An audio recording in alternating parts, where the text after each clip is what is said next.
ಎಂಬುದಾಗಿ ದೇವರ ವಾಕ್ಯದಲ್ಲಿ ಅದರಲ್ಲಿ ಲೀನವಾಗಿರುವಂತಹ ಅಥವಾ ಅದರಲ್ಲಿ ಅಂತರಾರ್ಥವಾಗಿರುವಂತಹ ಆತ್ಮೀಯ ಅರ್ಥಗಳನ್ನು ನಾವು ಒಂದೊಂದನ್ನು ಗ್ರಹಿಸಿಕೊಂಡು ಧ್ಯಾನಿಸ್ತಾ ಬಂದೆವು.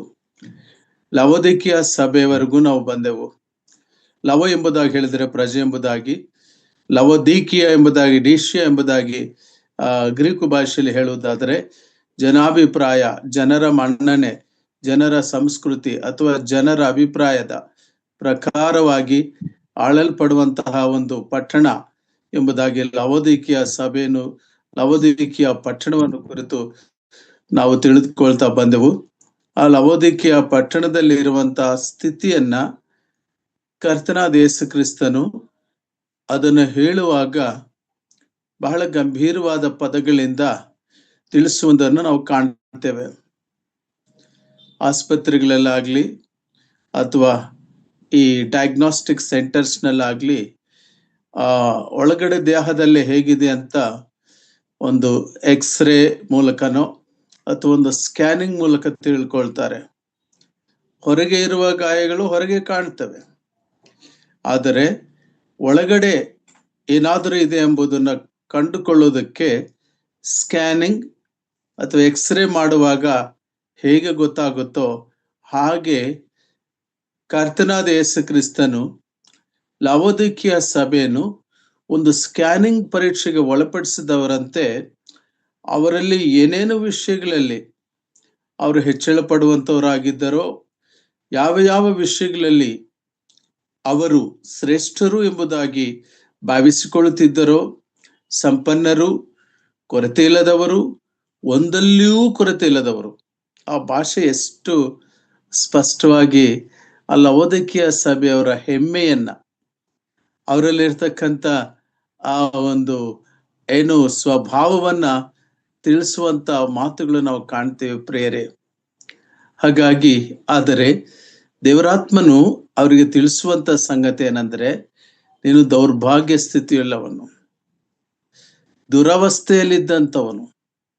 ದುರವಸ್ಥೆಯನ್ನು ಕುರಿತು ನಾವು ಧ್ಯಾನಿಸುವಾಗ ಒಬ್ಬ ಮನುಷ್ಯನು ತಾನು ಒಳ್ಳೆಯದನ್ನು ಮಾಡಬೇಕೆಂಬುದಾಗಿ ಅಂದುಕೊಳ್ಳುತ್ತಿದ್ದರೂ ಕೂಡ ಒಳ್ಳೆಯದನ್ನು ಮಾಡಲಿಕ್ಕೆ ಆಗದೇ ಇರುವಂತಹ ಆದಾಮನ ನಿಯಮದ ಪ್ರಕಾರ, ಏನು ಬಾಹ್ಯ ಪುರುಷನ ಪ್ರಭಾವದ ಪ್ರಕಾರ ಸ್ವಭಾವಕ್ಕೆ ವಿರುದ್ಧವಾಗಿ ನಡೆದುಕೊಳ್ಳುವಂಥದ್ದೇ ದುರವಸ್ಥೆ ಎಂಬುದಾಗಿ ಪೌಲನು ರೋಮಾಪುರದವರಿಗೆ ಬರೆದ ಪತ್ರಿಕೆಯಲ್ಲಿ ಅಯ್ಯೋ ಇಂಥ ದುರವಸ್ಥೆಯಲ್ಲಿ ಬಿದ್ದಿರುವ ಮನುಷ್ಯನು ಎಂಬುದನ್ನ ಅರ್ಥ ಮಾಡಿಕೊಳ್ಳಿಕ್ಕಾಗುವಂತೆ ನಾವು ದೇವರ ವಾಕ್ಯದಲ್ಲಿ ಧ್ಯಾನಿಸಿಕೊಂಡು ನೋಡಿದ್ದೇವೆ ಪ್ರಿಯರೇ. ಇದು ಭಾವನೆಗಳ ಹೋರಾಟ. 21st ಸೆಂಚುರಿನಲ್ಲಿ ನಾವಿದ್ದೀವಿ.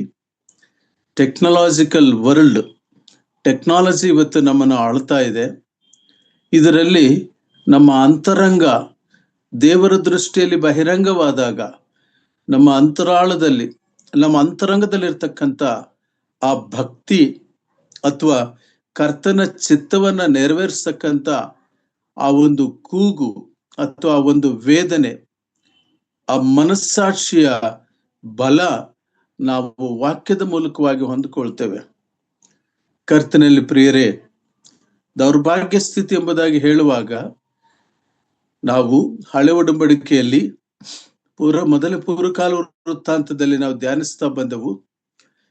ಆ ಕಾಲಘಟ್ಟದಲ್ಲಿ ಇಸ್ರಾಯೇಲ್ ಜನಾಂಗಕ್ಕೆ ಯಾಜಕರು ಇರಲಿಲ್ಲ, ಧರ್ಮಶಾಸ್ತ್ರವೂ ಇರಲಿಲ್ಲ.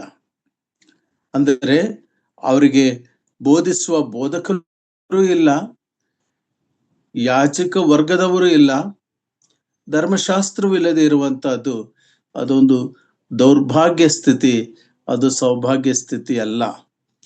ಲವೋದಿಕೀಯ ಸಭೆಯಲ್ಲಿ ಈ ಕೊರತೆಗಳು ಇವೆ ಎಂಬುದು ಅವರಿಗೆ ಗೊತ್ತೇ ಇಲ್ಲ. ಅವರು ಬಾಹ್ಯವಾಗಿ ಐಶ್ವರ್ಯವಂತರಾಗಿದ್ದೇವೆ, ಬಹಳ ಚೆನ್ನಾಗಿದ್ದೇವೆ, ಹೊರಗಡೆ ತುಂಬಾ ಚೆನ್ನಾಗಿ ವೃದ್ಧಿ ಹೊಂದಿದ್ದೇವೆ, ಸಮೃದ್ಧಿಯಿಂದ ಇದ್ದೇವೆ ಎಂಬುದಾಗಿ ನೆನೆಸ್ಕೊಳ್ತಿದ್ದರೂ ಆತ್ಮೀಕ ಲೋಪಗಳು ಅವರಲ್ಲಿ ಒಂದೊಂದನ್ನು ದೇವರಾತ್ಮನು ತಿಳಿಸುವಂತನಾಗಿದ್ದಾನೆ ಪ್ರಿಯರೇ. ಇವುಗಳನ್ನ ನಾವು ಧ್ಯಾನಿಸುವಾಗ ದೇವರ ವಾಕ್ಯದ ಬೆಳಕಿನಲ್ಲಿ ನಾವು ನೋಡ್ಕೊಳ್ತಿರುವಾಗ ಕರ್ತನಲ್ಲಿ ಪ್ರಿಯರೇ, ನಾವೀ ಕಾಲಘಟ್ಟದಲ್ಲಿರುವಾಗ ನಾವು ಎಚ್ಚರಿಕೆಯಿಂದ ದೇವರ ವಾಕ್ಯವನ್ನು ನಮ್ಮ ಹೃದಯದಲ್ಲಿ ತುಂಬಿಸಿಕೊಂಡು ದೇವರಿಗೆ ಮೊರೆ ಇಡುತ್ತಾ ಒಂದು ಆತನ ಚಿತ್ತವನ್ನು ನೆರವೇರಿಸುತ್ತಾ ಕೆಲವು ಆತ್ಮಗಳನ್ನಾದರೂ ಕರ್ತನ ಬಳಿಗೆ ನಡೆಸುವಂತವರಾಗಿ ಜೀವಿಸಬೇಕು. ಎರಡನೇದಾಗಿ ಕರ್ತನ ಬರೋಣಕ್ಕೆ ನಾವು ಸಿದ್ಧರಾಗಬೇಕು. ಈ ಲೋಕದಲ್ಲಿ ನಮಗೆ ಬೇಕಾದದ್ದನ್ನು ಕರ್ತನು ತಾನೇ ಅನುಗ್ರಹಿಸ್ತಾನೆ. ಉದ್ಯೋಗ ಬೇಕಾ ಉದ್ಯೋಗವನ್ನು ಕೊಡ್ತಾನೆ, ಆರೋಗ್ಯ ಬೇಕಾ ಆರೋಗ್ಯವನ್ನು ಕೊಡ್ತಾನೆ. ಪ್ರಾಮಾಣಿಕವಾಗಿ ಬೇಡುವ ಮನಸ್ಸು ಇರಬೇಕು. ಹೃದಯವನ್ನು ತೆರೆದು ಪ್ರಾರ್ಥನೆಯಲ್ಲಿ ಕರ್ತನ ಜೊತೆ ಮಾತಾಡುವಂತ ಮುಕ್ತತೆ ಇರಬೇಕು, ಮುಗ್ಧತೆ ಇರಬೇಕು. ಇವು ಕ್ರಿಸ್ತೀಯ ಗುಣಲಕ್ಷಣಗಳನ್ನ ಮಾನಸಾಂತರ ಹೊಂದಿದ ವ್ಯಕ್ತಿಗಳಾಗಿ ದೇವರ ಕಡೆಗೆ ತಿರುಗಿಕೊಂಡವರಾಗಿ ನಮ್ಮ ಎಲ್ಲ ಆಂತರಿಕ ಪಾಪಗಳನ್ನ ಅಪರಾಧಗಳನ್ನ ವಾಕ್ಯದಲ್ಲಿ ತೊಳೆದುಕೊಂಡವರಾಗಿ ಶುಭ್ರತೆ ಹೊಂದಿದಂಥವರಾಗಿ ಶುದ್ಧತೆ ಹೊಂದಿದಂಥವರಾಗಿರ್ಬೇಕು. ನಾನು ವಾಕ್ಯಕ್ಕೆ ಹೋಗ್ತೇನೆ, ದಯಮಾಡಿ ನೋಡಿ. ಪ್ರಕಟಣೆ ಗ್ರಂಥ 3ನೇ ಅಧ್ಯಾಯ 17ನೇ ವಚನದ ಇನ್ನು ಕೆಲವು ಮಾತುಗಳು ದರಿದ್ರ ಸ್ಥಿತಿಯನ್ನು, ಕುರುಡುತನವನ್ನು, ಆ ಲವೋದಿಕೀಯ ಸಭೆಯ ದರಿದ್ರ ಸ್ಥಿತಿಯನ್ನು ಮತ್ತು ಕುರುಡುತನವನ್ನು ನಾವು ನೋಡುವ ಹಾಗೆ ಆ ಪ್ರಕಟಣೆ ಗ್ರಂಥ 3ನೇ ಅಧ್ಯಾಯ 17ನೇ ವಚನವನ್ನು ಓದಿಕೊಳ್ಳೋಣ. ನೀನು ನಿನ್ನ ವಿಷಯದಲ್ಲಿ ನಾನು ಐಶ್ವರ್ಯವಂತವನು, ಸಂಪನ್ನನು, ಒಂದರಲ್ಲಿಯೂ ಕೊರತೆ ಇಲ್ಲದವನು ಎಂದು ಹೇಳಿಕೊಳ್ಳುತ್ತಿ, ಆದರೆ ನೀನು ಬಿದ್ದಿರುವಂತವನು, ದೌರ್ಭಾಗ್ಯನು, ದರಿದ್ರನು, ಕುರುಡನು, ಬಟ್ಟೆ ಇಲ್ಲದವನು ಆಗಿರುವುದನ್ನು ತಿಳಿಯದೇ ಇದ್ದಿ. ಸಾಕು ಬ್ರದರ್, ಥ್ಯಾಂಕ್ ಯು, ಚೆನ್ನಾಗಿ ಓದಿದ್ದಿ. ಈ 5 ಸಂಗತಿಗಳು ತಿಳಿಯದೇ ಇರುವಂತಹದ್ದು. ಅಟ್ಲೀಸ್ಟ್ ಸ್ವಲ್ಪ ತಿಳ್ಕೊಂಡಿದ್ರೆ ಅದೊಂದು ರೀತಿ ಬೋಧನೆ ಬೇರೆ ರೀತಿ ಇರ್ತಿತ್ತೇನೋ. ದೇವರಾತ್ಮನು ಇನ್ನೊಂದು ರೀತಿಯ ಮಾತುಗಳೆಲ್ಲ ಹೇಳ್ತಿದ್ರೇನೋ. ಆದ್ರೆ ದೇವರಾತ್ಮನು ಲವೋದಿಕೀಯ ಸಭೆಗೆ ಹೇಳುವಂತದ್ದೇನೆಂದ್ರೆ, ತಿಳಿಯದೇ ಇದ್ದಿ, you are not known of what you are. That is the problem of believers today. ಅವ್ರೇನಾಗಿದ್ದಾರೆ, ವಿಶ್ವಾಸಿಯು ತನ್ನ ವಿಶ್ವಾಸ ಜೀವಿತ, ತನ್ನ ಪ್ರಾರ್ಥನೆಯ ಜೀವಿತ, ತನ್ನ ನಂಬಿಕೆಯ ಜೀವಿತ, ತನ್ನ ಸಭಾ ಜೀವಿತ, ತನ್ನ ಕೌಟುಂಬಿಕ ಜೀವಿತ ಏನಾಗಿದೆ ಎಂಬುದನ್ನು ಅರಿಯದೇ ಇರುವಂತ ಐಷಾರಾಮ ಲೋಕದಲ್ಲಿ, ಟೆಕ್ನಾಲಜಿ ವರ್ಲ್ಡ್ ಅಲ್ಲಿ, ಮಾಯಾಲೋಕದ ಭ್ರಮೆ ಹುಟ್ಟಿಸುವ ಆತ್ಮದ ಭ್ರಮೆಯಲ್ಲಿ, ಈ ಭ್ರಮೆಯ ಲೋಕದಲ್ಲಿ ಸಂಚಾರ ಮಾಡುವಂತ ಭ್ರಾಮಿಕ ಲೋಕದ ಭ್ರಮಾ ಸಂಚಾರಿಗಳಾಗಿ, ಭ್ರಾಮಿಕ ಸಂಚಾರಿಗಳಾಗಿ ಭ್ರಮೆಯಲ್ಲೇ ಮುಂದಕ್ಕೆ ಸಾಗ್ತಿದ್ದೀವಿ. ರಿಯಾಲಿಟಿ ಕಡೆಗೆ ಬರ್ತಿಲ್ಲ ಎಂಬುದು ದೇವರ ಅಂತರಾತ್ಮದಲ್ಲಿ ಮನುಷ್ಯನ ಪರಿಸ್ಥಿತಿಯನ್ನು ಅರಿತಂತ ದೇವರು ನೀಡುವಂತ ಒಂದು ವಾಕ್ಯ, ಒಂದು ಬೋಧನೆ ಲವೋದಿಕೀಯ ಸಭೆಗೆ.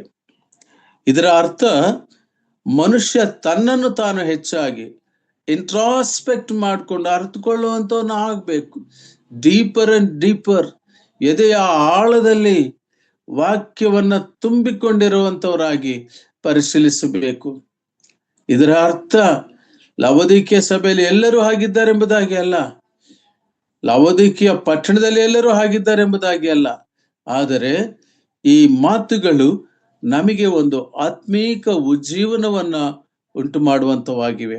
ಹಾಗಾದರೆ ಈ ದಿನದಲ್ಲಿ ದರಿದ್ರ ಸ್ಥಿತಿ, ದರಿದ್ರನು ಮತ್ತು ಕುರುಡನು ಎಂಬುದಾಗಿರುವ 2 ಪದಗಳನ್ನು ಕುರಿತು ದೇವರ ವಾಕ್ಯದ ಬೆಳಕಿನಲ್ಲಿ, ಸತ್ಯವೇದದ ಒಳಗಲ್ಲೇ ನಾವು ಅದರ ಒಳಗಡೆನೆ ನಾವು ಹುಡುಕಬೇಕು. ಕಟ್ಟುಕತೆಗಳಾಗ್ಲಿ ಅಥವಾ ಬೇರೆ ಇನ್ನೇನಾದರೂ ಕಾಕ್ ಅಂಡ್ ಬುಲ್ ಸ್ಟೋರೀಸ್ ನಲ್ಲಿ ನಾವು ಪ್ರಕಟಣೆ ಗ್ರಂಥದಲ್ಲಿರುವಂತ ಈ ಡೀಪರ್ ಟ್ರೂತ್ಸ್ ಅನ್ನ ಅರ್ಥ ಮಾಡ್ಕೊಳ್ಳಿಕ್ಕೆ ಆಗೋದಿಲ್ಲ. ಒಂದು ವೇಳೆ ಅವಶ್ಯಕವಿದ್ದಲ್ಲಿ ಕರ್ತನಾದ ಯೇಸು ಕ್ರಿಸ್ತನು ಆ ಜನರೊಂದಿಗೆ ನಡೆದಿರುವಂತ ಆ ಕೆಲವು ಹೋರಾಟಗಳಲ್ಲಿ, ಆ ಸೆಣಸಾಟಗಳ ನಡುವೆ ಇರುವಂತ ಘಟನೆಗಳನ್ನ ಉದಾಹರಣೆಗಳನ್ನಾಗಿ ತೆಗೆದುಕೊಂಡು ನಾವು ಅದರಲ್ಲಿರುವಂತಹ ಪರಮಾರ್ಥವನ್ನು, ಆತ್ಮೀಯ ಅರ್ಥವನ್ನು ಗ್ರಹಿಸಿಕೊಳ್ಳಬಹುದಷ್ಟೇ. ಇಲ್ಲಿ ನಾವು ನೋಡುವಾಗ ದರಿದ್ರ ಸ್ಥಿತಿ ಎಂಬುದಾಗಿ ಹೇಳುವಾಗ ಪ್ರಕಟಣೆ ಗ್ರಂಥ, ಇದೇ ಪ್ರಕಟಣೆ ಅಂತ 2ನೇ ಅಧ್ಯಾಯ 9ನೇ ವಚನದಲ್ಲಿ ನಾವೊಂದು ಸಭೆಯನ್ನು ಕಾಣ್ತೇವೆ. ಆ ಸಭೆ ತುಂಬಾ ಬಡತನದಲ್ಲಿರುವಂತಹ ಸಭೆ, ಅದುವೇ ಸ್ಮರ್ಣ ಸಭೆ. 2ನೇ ಅಧ್ಯಾಯ 9ನೇ ವಚನ ಅಲ್ಲಿದೆ ನೋಡಿ. Revolutions chapter 2 verse 9. ಸತ್ತವನಾಗಿದ್ದು ಜೀವಿತನಾಗಿ ಬಂದ ಆದ್ಯಾತನು ಹೇಳುವುದೇನೆಂದರೆ, ನಾನು ನಿನ್ನ ಸಂಕಟವನ್ನು ನಿನ್ನ ಬಡತನವನ್ನು ಬಲ್ಲೆನು, ಆದರೂ ನೀನು ಐಶ್ವರ್ಯವಂತವನೇ. ಇದಲ್ಲದೆ ತಮ್ಮನ್ನು ಬ್ರದರ್ ಸಾಕು, thank you. I want to see the contrast. ಅಲ್ಲಿರೋ ವ್ಯತ್ಯಾಸ ನೋಡ್ರಿ. ದೇವರ ಎಕ್ಸ್ರೇ ಕಣ್ಣಿಗೆ ಬಡತನ ಐಶ್ವರ್ಯವಾಗಿ ಕಾಣ್ತಾ ಇದೆ. Inner things very rich in faith, ನಂಬಿಕೆಯಲ್ಲಿ ಅಷ್ಟು ಐಶ್ವರ್ಯವಂತಿಕೆ ಕಾಣ್ತಾ ಇದೆ. ಆದರೆ ಈ ಐಶ್ವರ್ಯವಂತರಲ್ಲಿ ಎಕ್ಸ್ರೇ ತೆಗೆದು ನೋಡಿದಾಗ ತುಂಬಾ ಬಡತನ ಕಾಣ್ತಾ ಇದೆ. ಸಂಸ್ಕೃತದಲ್ಲಿ ಒಂದು ಮಾತು ಹೇಳ್ತಾರೆ, ಆಕಾರ ಪುಷ್ಟಿ ನೈವೇದ್ಯ ನಷ್ಟಿ. ಅಂದ್ರೆ ಆಕಾರಕ್ಕೆ ಮಾತ್ರ ಬಹಳ ಚಂದವಾಗಿರುವಂತದ್ದಾಗಿ ಕಾಣ್ತಾ ಇದೆ ಲವೋದಿಕೀಯ ಸಭೆ, ಆದ್ರೆ ಒಳಗಡೆ ಹುಳುಕು, ಒಳಗಡೆ ಅಷ್ಟು ಸೌಂದರ್ಯ, ಅಷ್ಟು ಆರೋಗ್ಯ, ಅಷ್ಟು ಚೇತರಿಕೆ ಇಲ್ಲದಿರುವಂತದ್ದು. ಸ್ಮರ್ಣ ಸಭೆ ಹಾಗೆ ಕಾಣಿಸ್ತಾ ಇಲ್ಲ, ತುಂಬಾ ಸಣ್ಣಗಳು, ತುಂಬಾ ಬಡತನ ಇದ್ದಂಗೆ, ಆದ್ರೆ ಮಹಾಶಕ್ತಿ ಇದೆ. ಪ್ರಾಯಶಃ ಈ ಸಂದರ್ಭದಲ್ಲಿ ನಾವು ನೋಡುವಾಗ ದೇವರ ಒಂದು ನಿಯಾಮಕ, ವಾಟ್ ಈಸ್ ಗಾಡ್ಸ್ ಒಂದು ಅಪಾಯಿಂಟ್ಮೆಂಟ್, ಇಲ್ಲಾಂದ್ರೆ ದೇವರ ಒಂದು ನಿಯಾಮಕ ಹೇಗಿರುತ್ತೆ ಈ ವಿಷಯದಲ್ಲಿ ಎಂಬುದನ್ನು ನೋಡುವಾಗ, ಬಡವರ ವಿಷಯದಲ್ಲಿ ಅಥವಾ ಈ ಬಡತನದ ವಿಷಯದಲ್ಲಿ, ಈ ದರಿದ್ರತೆ ಎಂಬುದಾಗಿರುವ ವಿಷಯದಲ್ಲಿ ನಾವು ನೋಡುವಾಗ ಇದನ್ನು ಅರ್ಥ ಮಾಡ್ಕೊಳ್ಳೋದಕ್ಕೆ ದಯಮಾಡಿ ಯಾಕೋಬ ಪತ್ರಿಕೆ 2ನೇ ಅಧ್ಯಾಯ 5ನೇ ವಚನವನ್ನು ನೋಡಿ. ಯಾಕೋಬ ಪತ್ರಿಕೆ 2ನೇ ಅಧ್ಯಾಯ 5ನೇ ವಚನ.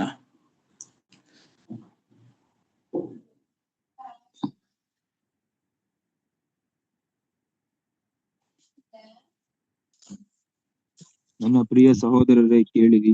ದೇವರು ಲೌಕಿಕ ವಿಷಯದಲ್ಲಿ ಬಡವರಾಗಿರುವವರನ್ನು ಆದುಕೊಂಡು ಅವರು ನಂಬಿಕೆಯಲ್ಲಿ ಐಶ್ವರ್ಯವಂತರಾಗಿಯೂ ತನ್ನನ್ನು ಪ್ರೀತಿಸುವವರಿಗೆ ತಾನು ವಾಗ್ದಾನ ಮಾಡಿದ ರಾಜ್ಯಕ್ಕೆ ಬಾಧ್ಯರಾಗಿಯೂ ಇರಬೇಕೆಂದು ನೇಮಿಸಲಿಲ್ಲವೋ? ನೀವಾದರೂ ಬಡವರನ್ನು ಅವಮಾನ ಪಡಿಸಿದ್ದೀರಿ. ಆ ಮಾತು ನಾವು ಗಮನಿಸಿ ನೋಡಿದ್ರೆ ಪ್ರಿಯರೇ, ಅಲ್ಲಿ ಬಹಳ ಸ್ಪಷ್ಟವಾಗಿ ಹೇಳಿರ್ತಕ್ಕಂಥ ಒಂದು ಮಾತೇನಂದ್ರೆ, ನನ್ನ ಪ್ರಿಯ ಸಹೋದರರೇ ಕೇಳಿರಿ. ಯಾಕೋಬ ಈ ಮಾತನ್ನ ಹೇಳ್ತಾನೆ.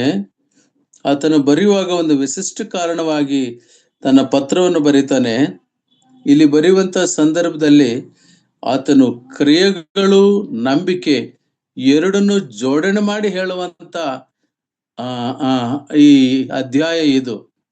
ಕ್ರಿಯೆಗಳು ಮತ್ತು ನಂಬಿಕೆ ಎರಡು ಕೂಡ ಜುಡಿಷಿಯಸ್ಲಿ ಕ್ಲಬ್ಡ್ ಟುಗೆದರ್, ನ್ಯಾಯಬದ್ಧವಾಗಿ ಎರಡು ಅಂಶಗಳು ಕೂಡ ತುಲನಾತ್ಮಕವಾಗಿ ವಿಶ್ವಾಸಿಯ ಜೀವನದಲ್ಲಿ ಪ್ರಾಯೋಗಾತ್ಮಕವಾಗಿ ಇರಬೇಕೆಂಬುದಾಗಿರ್ತಕ್ಕಂಥ ಬೋಧನೆಯನ್ನು ನೀಡುವಂತ ಒಂದು ಅಧ್ಯಾಯ ಯಾಕೋಬ ಪತ್ರಿಕೆ 2ನೇ ಅಧ್ಯಾಯದಲ್ಲಿ. ಪ್ರಿಯರೇ, ಇಲ್ಲಿ ಗಮನಿಸಿದಾಗ, ನನ್ನ ಪ್ರಿಯ ಸಹೋದರರೇ ಕೇಳಿರಿ, ದೇವರು ಲೌಕಿಕ ವಿಷಯದಲ್ಲಿ ಬಡವರಾಗಿರುವವರನ್ನು ಆದುಕೊಂಡು ಅವರು ನಂಬಿಕೆಯಲ್ಲಿ ಐಶ್ವರ್ಯವಂತರಾಗಿಯೂ ತನ್ನನ್ನು ಪ್ರೀತಿಸುವವರಿಗೆ ತಾನು ವಾಗ್ದಾನ ಮಾಡಿದ ರಾಜ್ಯಕ್ಕೆ ಬಾಧ್ಯರಾಗಿಯೂ ಇರಬೇಕೆಂದು ನೇಮಿಸಲಿಲ್ಲವೋ? They are appointed.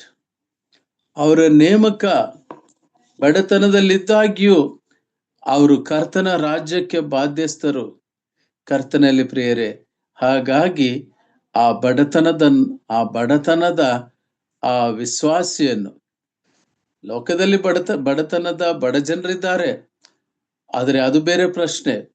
ಆದರೆ ನಾವಿಲ್ಲಿ ವಾಕ್ಯಕ್ಕೆ ಅನುಸಾರವಾಗಿ ಬರುವಾಗ, ಸಹೋದರರಾಗಿರುವವರು, ಕ್ರಿಸ್ತ ನಂಬಿಕೆಯಲ್ಲಿರುವಂಥವ್ರು ಕಷ್ಟಪಟ್ಟು ಜೀವನ ನಡೆಸ್ತಾ ಇದ್ರೆ, ಒಪ್ಪತ್ತು ಊಟಕ್ಕೂ ಪ್ರಯಾಸ ಪಡ್ತಾ ಇದ್ರೆ, ಅನ್ನ ಒಪ್ಪತ್ತಿಗೆ ಬೇಕಾಗಿರೋದು ಇಲ್ಲ ಅಂದಾಗ, what is your reaction? What is your response? ಈ ಬೋಧನೆಯನ್ನು ದೇವರು ನಮಗೆ ನೀಡುವರಾಗಿದ್ದಾರೆ. ಕರ್ತನಲ್ಲಿ ಪ್ರಿಯರೇ, ಇನ್ನು ಸ್ವಲ್ಪ ಮುಂದುವರೆದು ಯಾಕೋಬ ಇನ್ನೊಂದು ಸಂಗತಿಯನ್ನು ಹೇಳ್ತಾನೆ, ಏನಂದ್ರೆ ಅಷ್ಟು ಮಾತ್ರ ಅಲ್ಲ, ಈ ರೀತಿಯಾಗಿ ನೇಮಿಸಲ್ಪಟ್ಟಿರುವಂತವ್ರು ಇವರು ಬಡವನು, ಲೂಕಾಸ್ ಸುವಾರ್ತೆ 16ನೇ ಅಧ್ಯಾಯದಲ್ಲಿರುವ ಹಾಗೆ ಲಾಜರನನ್ನ ದೇವರು ಈ ಲೋಕದಲ್ಲಿರುವಾಗ್ಲೇನೆ ಭೋಗ ಪುರುಷನಿಗಿಂತ ರಿಚೆಸ್ಟ್ ಪರ್ಸನ್ ತರ ಮಾಡಿ ಆತನನ್ನ ಪೂರೆಸ್ಟ್ ಪರ್ಸನ್ ಮಾಡಬಹುದಾಗಿತ್ತು. ಕರ್ತನಿಗೆ ಎಲ್ಲವೂ ಸಾಧ್ಯ. ಜೊತೆಯಲ್ಲಿ ಆತನೊಂದಿಗೆ ಆತನ ಅನ್ಯೋನ್ಯತೆಯಲ್ಲಿ ಕರ್ತನಾದ ಯೇಸು ಕ್ರಿಸ್ತನ ಜೊತೆಯಲ್ಲಿ ಆತನನ್ನ ನಾವು ಇನ್ನೂ ಹೆಚ್ಚೆಚ್ಚು ಅರಿತಂತವರಾಗಿ ಸಾಗೋದಕ್ಕಾಗಿ ಬನ್ನಿ, ನನ್ನ ಅಂಶಕ್ಕೆ ಹೋಗ್ತೇನೆ. ಏನು ಈ 5 ರೀತಿಯ ಕುರುಡುತನಗಳಂದ್ರೆ, ಒಂದು, ಮೊಟ್ಟ ಮೊದಲನೇದಾಗಿ ಕ್ರಿಸ್ತನನ್ನು ಅರಿಯಲಾಗದ ಕುರುಡುತನ. ಎಷ್ಟು ಕೋಟಿ ಜನ ಇದ್ದಾರಲ್ಲ ನಮ್ಮಲ್ಲಿ, 146 ಕೋಟಿ ಜನಸಂಖ್ಯೆ ಇರುವ ನಮ್ಮ ದೇಶದಲ್ಲಿ ನಾವು ಎಷ್ಟು ಜನರಂದ್ರೆ ಸಂಖ್ಯೆಯಲ್ಲಿ ತುಂಬಾ ಕಮ್ಮಿ, 2%.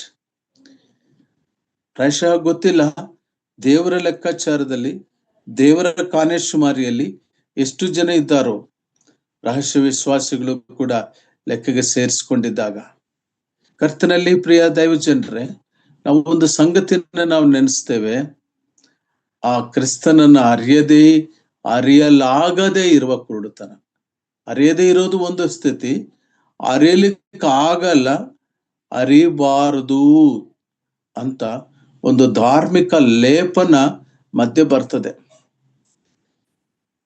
ಡಾಕ್ಟರ್ BR ಅಂಬೇಡ್ಕರ್ ಅವರು ನಮ್ಮ ದೇಶದ ಕಾನ್ಸ್ಟಿಟ್ಯೂಷನ್ ಬಗ್ಗೆ ಬರೆಯುವಾಗ ಅದಕ್ಕಿಂತ ಹಿಂದೆ ಅನಿಹಿಲೇಷನ್ ಆಫ್ ಕ್ಯಾಸ್ಟ್ಸ್ ಅಂತ ಒಂದು ಮಹಾ ಗ್ರಂಥವನ್ನು ಬರೀತಾರೆ.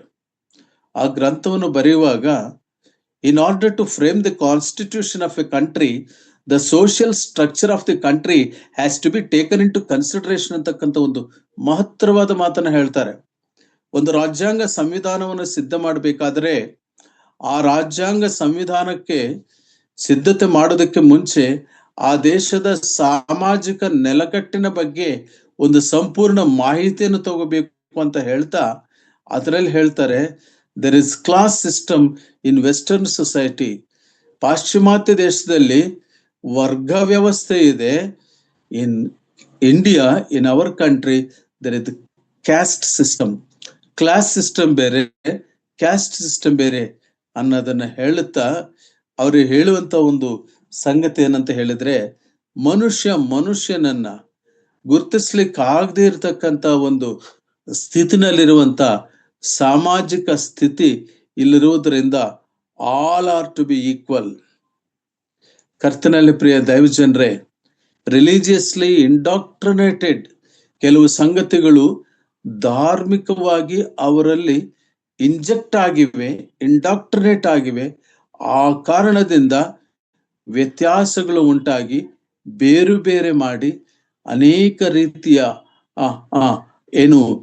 ಅವಾಂತರ ಸ್ಥಿತಿಗಳು ಬೇರೂರಿಕೊಂಡಿವೆ ದೇಶದಲ್ಲಿ, ಸಾಮಾಜಿಕ ವ್ಯವಸ್ಥೆಯಲ್ಲಿ ಎಂಬುದಾಗಿ ಅವರು ವರ್ಣನೆ ಮಾಡಿದನ್ನ ಆ ಗ್ರಂಥದಲ್ಲಿ ನಾವು ನೋಡ್ತೇವೆ. ನಾನು ಯಾಕದನ್ನ ಇಲ್ಲಿ ಉಲ್ಲೇಖ ಮಾಡ್ತಿದ್ದೀನಿ ಎಂಬುದಾಗಿ ನಾವು ನೋಡುವಾಗ, ಜನರು ಹೇಗೆ ಒಂದು ಸತ್ಯವನ್ನ ಧಾರ್ಮಿಕ ಲೇಪನದೊಳಗಡೆ ನೋಡ್ತಾರೆ ಹೊರತು ಸ್ಪಿರಿಚುವಲ್ ಲೇಪನದ ಒಳಗಡೆ ನೋಡ್ಲಿಕ್ಕೆ ಆಗ್ತಿಲ್ಲ. We have to come out of the religious mind set.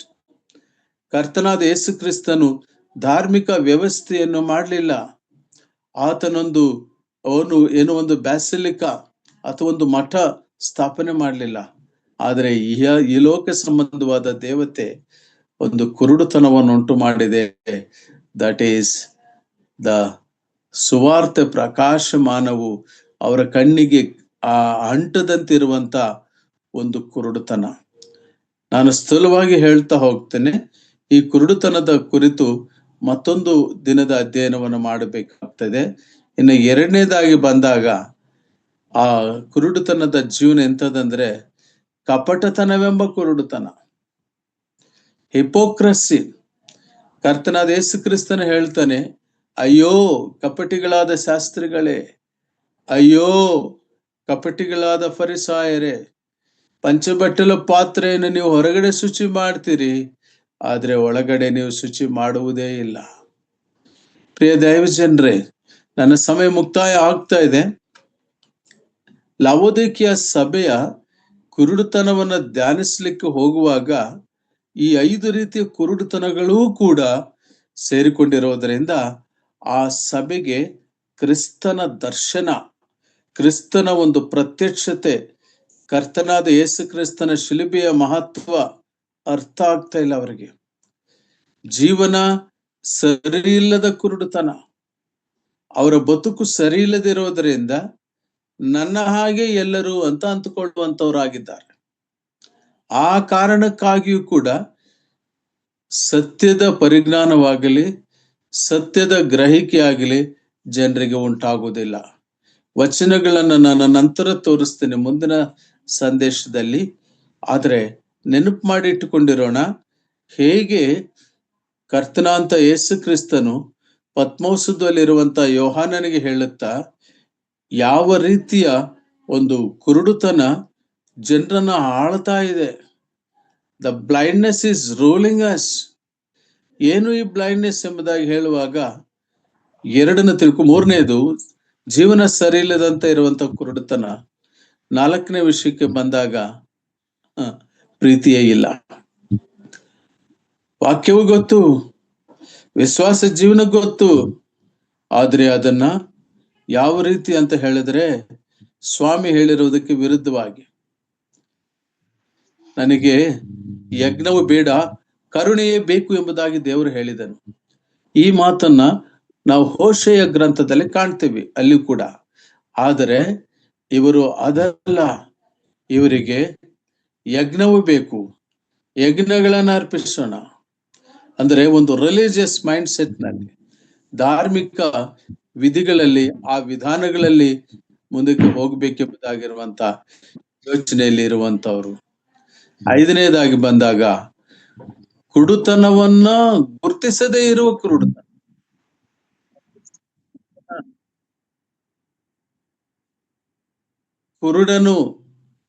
ಕುರುಡುತನ ನನಗಿದೆ ಎಂಬುದಾಗಿರುವಂತದ್ದಿಲ್ಲ.